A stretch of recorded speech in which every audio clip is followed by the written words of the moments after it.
Bon, avant que je ne lise le discours de la reconnaissance du ministère, je voulais aussi un petit point là qui n'était pas programmé.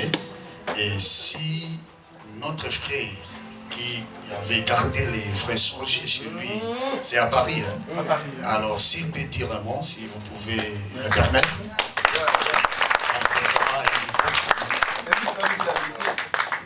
Alléluia. Bien-aimé dans le Seigneur, j'avoue que là où j'étais, mon cœur était en train de bouillonner. Je dis, mais comment un jour aussi merveilleux que ce jour, je ne peux pas parler. J'ai dit, Seigneur, touche le cœur de tes serviteurs pour que je vienne témoigner. Je pense que dans le programme, ce n'était pas prévu. Et j'ai l'habitude de dire ceci. Il y a quelques années, quand je suis arrivé en France, j'ai vécu chez un cousin. Et un jour, son cousin se mariait. Il me dit, je n'ai pas trouvé une autre personne que toi, parce que tu as vécu avec nous. Tu vas être le maître de cérémonie de notre mariage. Et je veux venir pour que toi, tu fasses le discours du mariage. Et à la veille, elle est venue me voir et me dit, je connais mon mari, tu connais mon mari aussi, mais je veux te préparer pour les discours que tu vas faire. J'ai dit à ma soeur, je dis, ma soeur, laisse mon cœur parler. Je ne veux pas être dicté par ce que tu vas dire. Donc ce que je vais vous dire, c'est du ressenti du cœur, même si je ne le sais pas, mais c'est ça que je ressens, je dois le témoigner. Ça n'a pas été préparé, mais Dieu qui est le maître dans les circonstances, prépare les cœurs pour le dire. Sorgé, c'est un frère que j'ai connu dans l'église de Melun. Et la première fois que Sorgé a mis pied à l'église, c'est une de ses cousines qui l'amène à l'église. Et c'était une soirée de prière.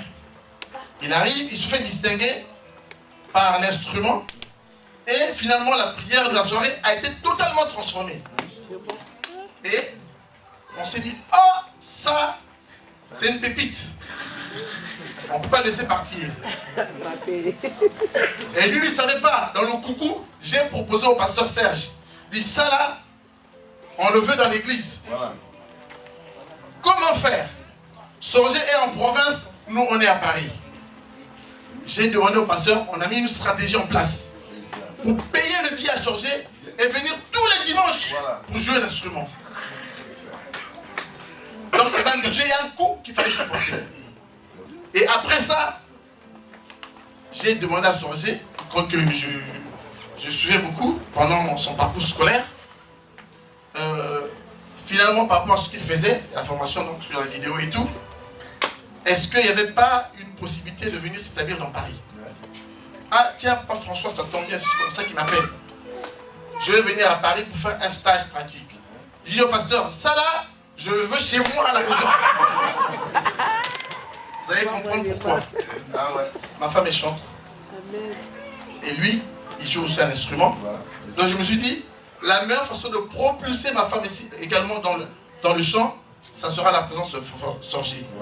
Sorgé a influencé également et a permis de voir la pépite qui était dans ma femme rejaillir. Amen. Ma femme, quand elle a commencé à chanter, on ne la connaissait pas. Mais c'est au travers de Sorgé, j'ai vu une transformation totale de ma femme et je n'ai pas reconnu la voix de ma femme. Au départ à l'église, elle avait une voix naturelle, mais quand c'est mis avec Sorgé, l'union qui s'est opérée dans la chose de Dieu a permis que ma femme puisse s'éclore. Et je voyais Sorgé passer des nuits, des journées à jouer sur l'instrument. Et j'ai commencé à voir la transformation sur ma femme. Elle qui ne chantait pas a commencé à avoir une voix sublime. J'ai dit, oh, mais cet enfant-là a quelque chose. Et on a continué à le garder à la maison pendant tout le temps. D'ailleurs, ma femme me dit, c'est mon fils. Dommage qu'elle ne soit pas là, elle est partie en Afrique. Elle serait très contente de le voir et je lui témoignerai ce moment-là. Et puis, il arrive un moment donné où Sorgé devait s'envoler. Mais avant de s'envoler, il y a une sœur qui était aussi à l'église qui lui avait trouvé un boulot à Flange. Et là où il a travaillé. On a passé des moments merveilleux avec Sorgé.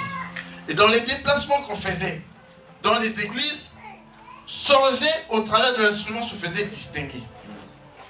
Et c'est comme ça, entre autres, que Sorgé a connu la sœur Micha dans l'église de pasteur Hyacinthe.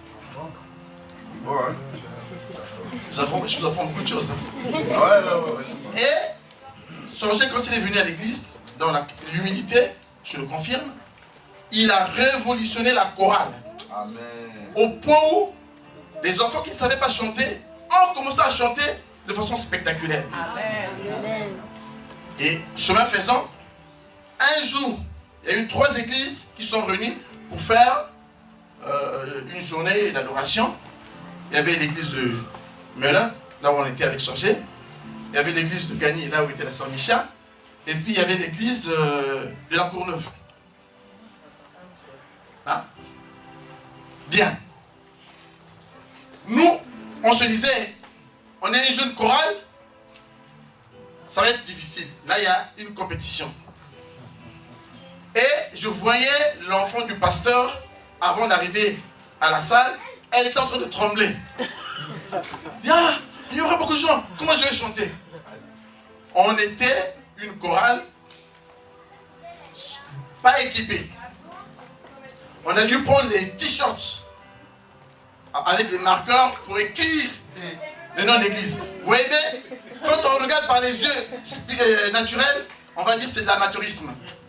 Mais Dieu qui savait tout, et avait déjà préparé les cœurs des enfants pour que quelque chose se passe. Alléluia. Et il était question que ce jour-là, ce soit notre église qui passe en premier. Amen.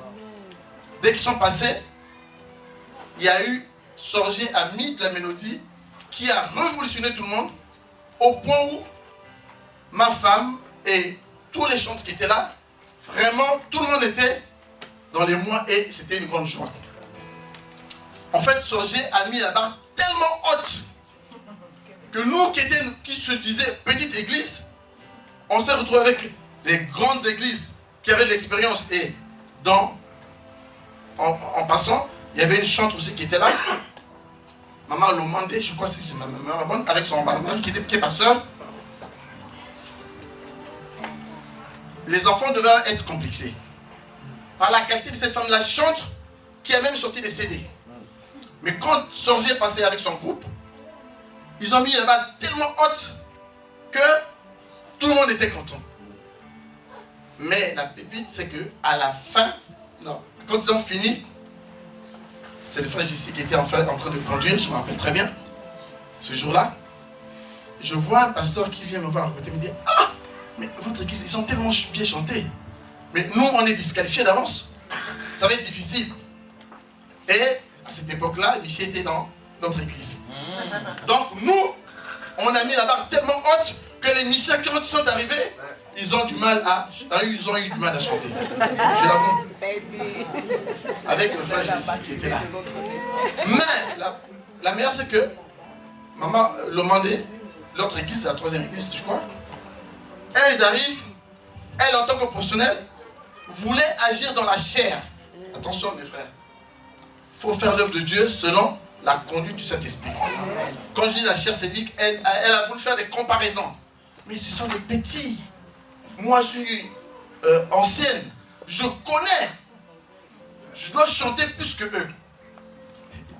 Il y a des signes que Dieu fait, manifeste, qu'il faut savoir discerner. Alors ce jour-là, elles ont voulu tellement chanter fort qu'on a eu une panne des instruments. Je dis ça, c'est un plan de Dieu. Et à la fin, ils sont venus tous féliciter Sorgé et son équipe. Mais une équipe très jeune, hein, des choristes. J'ai dit, cet enfant-là a quelque chose de la part de Dieu. Donc, vraiment, Dieu est merveilleux. Et même quand ils sont mis ensemble avec Micha, vraiment, on les a accompagnés jusqu'au mariage. Le pasteur Timothée était là aussi. Et je le dis avec beaucoup de franchise, les gens n'avaient pas compris aussi la vision de Sorgé à cette époque-là. Parce que dans la discussion, on pensait que, quand la parole de Dieu dit, l'homme quitterait son père et sa mère, s'attachera à sa femme, les deux formeront une seule et même chair. Donc pour nous, dans nos calculs humains, on se disait, Sorgé, il est dans notre église, il reste là. Micha va partir de son église pour venir vers notre église. Non. Mais ça a été le contraire. Non, ce que nous on pensait. Je l'avoue. Après, ça crée un peu de perturbations et de frustrations entre les hommes de Dieu. Mais le temps nous donne raison. Et aujourd'hui, on a compris, on a réalisé que c'était un plan divin. D'ailleurs, je tiens à féliciter les deux hommes de Dieu qui sont là, et surtout le pasteur Abraham Jesco, parce qu'un jour dans la discussion, je lui ai dit, pasteur, mais le départ de Sorgé, ça nous a fait mal. Et aujourd'hui, la chorale a pris de l'eau. Il m'a donné une parole rassurante. Il dit, frère, inquiète-toi des brebis qui sortent de la bergerie. Mais tant que les brebis demeurent dans la bergerie, c'est une bonne chose. Amen. Nous, on voyait dans la chair le fait qu'ils soient sortis de l'église. Mais Dieu qui voyait au plus loin, savait qu'il y a des bonnes choses et grandes choses que Dieu avait préparées pour lui. Amen.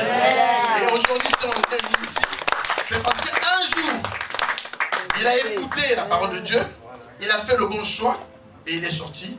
On ne devait pas voir le génie qui est en lui. Bien aimé, il faut savoir discerner les choses.